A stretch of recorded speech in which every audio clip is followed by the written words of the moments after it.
नमस्कार बंधुरा आज के रेसिपि होच्छे सजने डाटा और तार साथे मुसुर डालेर बड़ा दिए आज के एक खूब सुंदर एक रेसिपि बनाते चलेছি। तो बंधुरा भिडियोटा अवश्य देखो। এখন যেহেতু সজনে ডাঁটা বেশি পাওয়া যায় এই সময়তে, তাই সজনে ডাঁটা দিয়ে আর মুসুর ডালের বড়া দিয়ে একটা খুব সুন্দর আজকে দুপুরে গরম গরম ভাতের সাথে এই রেসিপিটা বানালে খেতে খুবই ভালো লাগবে। তার জন্য বন্ধুরা প্রথমে আমি নিয়ে নিয়েছি এক বাটির মতো এখানে মুসুর ডাল। এটাকে আমি আধ ঘন্টার মতো জলে ভিজিয়ে রেখেছিলাম। যেহেতু মুসুর ডাল বেশিক্ষণ টাইম লাগে না, তাই আধ ঘন্টার মতো আমি জলে ভিজিয়ে রেখেছিলাম। এটা ভিজে গেছে। এবার আমি মিক্সির মধ্যে এটাকে দিয়ে দিচ্ছি। মিক্সির মধ্যে দিয়ে এবার এটাকে আমি একটা পেস্ট বানিয়ে নিচ্ছি। আমি এর মধ্যে কোনো রকম জল দিইনি, নুন হলুদ এর মধ্যে আমি লঙ্কা কিছুই দিইনি, শুধু আমি এটাকে জল থেকে ছেঁকে নিয়ে একটা পেস্ট বানিয়ে নিয়েছি। এবার একটা বাটির মধ্যে আমি এটাকে ঢেলে নিচ্ছি। এবার আমি এর মধ্যে হাফ চামচ মতো দিয়ে দেবো নুন আর হলুদ।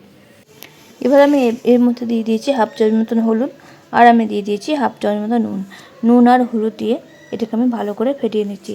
ভালো করে ফেটিয়ে নিয়ে এবার আমি এগুলোকে বড়া করে নেব। তো দেখো নুন আর হলুদ দিয়ে এটাকে আমি ভালো করে ফেটে নেওয়া হয়ে গেছে। এবার আমি তেল বসিয়ে দিয়েছি, তেলটা গরম করতে দিয়ে দিয়েছি। তো এদিকে তেলটা গরম হয়ে গেছে। এবার আমি এক এক করে ছোটো ছোটো করে আমি এখানে বড়া আকারে করে নিচ্ছি। তো তোমরা এখানে যেমন সাইজ রাখতে চাও সেই অনুযায়ী তোমরা এখানে বড়াটা দেবে। তো আমি এখানে ছোটো ছোটো করে নেবো, তাই আমি ছোটো ছোটো করে অল্প অল্প করে দিয়ে এখানে আমি সবগুলোকেই বড়া করে নিচ্ছি। এখানে আমি এর মধ্যে কোনো পেঁয়াজ আমি কিছু দিইনি, আমি শুধু নুন আর হলুদ দিয়ে আমি এখানে বড়াগুলোকে করে নিচ্ছি। এক পিঠ এখানে হালকা লাল হয়ে গেলে উল্টে দেবো। তারপর আমি এগুলোকে দু পিঠে ভালো করে লাল করে ভেজে নেব। তো দেখো বন্ধুরা দু পিঠে ভালো করে ভাজা হয়ে গেছে। এবার আমি এগুলোকে তুলে নিচ্ছি। এবার আমি এখানে আলু আর ডাঁটাগুলোকে নিয়ে ছোটো ছোটো করে পাতলা পাতলা করে কেটে জলে ধুয়ে নিয়েছি। এবার আমি ওই তেলের মধ্যে আলু আর আমি এখানে যে ডাঁটাগুলো নিয়েছিলাম সেগুলো দুটোই আমি একসাথে এখানে তেলের মধ্যে ভেজে নিচ্ছি। এবার আমি এর মধ্যে নুন আর হলুদটা আমি দিয়ে দিয়েছি। নুন আর হলুদটা দিয়ে এটাকে আমি 2 থেকে 3 মিনিট মতো ভালো করে লাল করে ভেজে নেব। দেখো এখানে 2 থেকে 3 মিনিট মতো হয়ে গেছে, লাল লাল করে ভেজে নিয়েছি। এটা মোটামুটি অর্ধেক সিদ্ধ হয়ে গেছে। যেহেতু ছোটো ছোটো করে আলুগুলোকে আমি লম্বা লম্বা করে কেটে নিয়েছিলাম, তাই আমি এখানে বেশিক্ষণ টাইম লাগেনি আলুগুলোকে ভাজতে। আলুগুলো একটুখানি তেলে যদি ভেজে নেওয়া হয় তাহলে আলুগুলো তাড়াতাড়ি সিদ্ধ হয়ে যায়, তাহলে আর তখন বেশি টাইম লাগে না সিদ্ধ হতে। তো দেখো বন্ধুরা এবার আমি কড়াইয়ের মধ্যে তেল দিয়ে দিয়েছি। তেলটা গরম হয়ে গেছে। এবার আমি এর মধ্যে গোটা জিরেটা আমি এখানে ফোড়ন দিয়ে দিয়েছি। এবার আমি এর মধ্যে দিয়ে দেবো, এখানে আমি নুন দিয়ে দেবো একটু, যাতে এখানে আমি আদা বাটাটা দিয়ে দেবো তার জন্য যাতে না ছিটকায়, তার জন্য একটুখানি আমি নুন আমি দিয়ে দিলাম। এবার আমি এর মধ্যে আদা বাটাটা দিয়ে দিচ্ছি। এখানে যেহেতু নিরামিষ রান্না তাই আদা বাটাটা একটু বেশি দিচ্ছি। এখানে আমি বড় চামচের হাফ চামচ মতো আদা বাটা আমি এখানে দিয়ে দিয়েছি। এবার আমি এর মধ্যে দিয়ে দেবো হলুদ গুঁড়ো, সামান্য পরিমাণ লঙ্কা গুঁড়ো, আর আমি দিয়ে দেবো নুন, আর আমি এখানে গোটা জিরে আর আমি এখানে দিয়ে দেবো জিরে গুঁড়ো, ধনে গুঁড়ো আর সামান্য পরিমাণ লঙ্কা গুঁড়ো। এর মধ্যে দিয়ে আমি খুবই সামান্য কোনো রকম আমি এখানে আর কিছু মশলা আমি এখানে দিইনি। এই সিম্পল আজকে আলু ডাঁটা আর বড়ি দিয়ে নিরামিষ আজকে এই রেসিপিটা করে নিলাম ঝটপট। এরপরে এখানে আমি অল্প জল দিয়ে দিয়েছি। জলটা দিয়ে এখানে আমি ভালো করে একবার নেড়ে নিচ্ছি।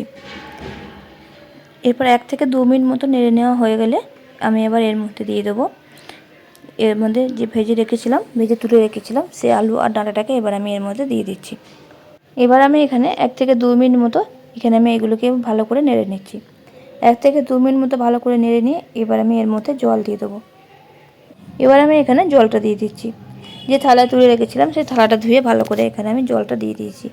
এবার আমি যে বড়াগুলো ভেজে রেখেছিলাম সেই বড়াগুলো এবার আমি এর মধ্যে দিয়ে দেবো।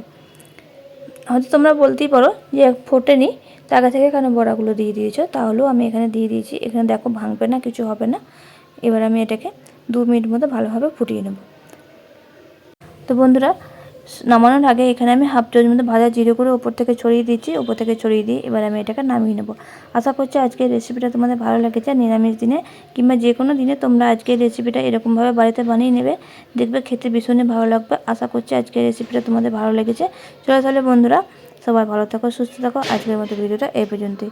আবারও দেখা হবে অন্য কোনো ভিডিওতে। সবাই ভালো থাকো, সুস্থ থাকো। বন্ধুরা আমার কোন রেসিপিটা তোমাদের দেখতে ভালো লাগে সেটা অবশ্যই আমাকে কমেন্টে জানিও। তো বন্ধুরা আমার চ্যানেলের রেসিপিগুলো তোমাদের কেমন লাগে অবশ্যই কমেন্টে জানিও, জানাতে একদমই ভুলো না। আশা করছি আজকের রেসিপিটাও ভালো লেগেছে। চলো তাহলে বন্ধুরা, আজকের মতো ভিডিওটা এখানেই শেষ করছি।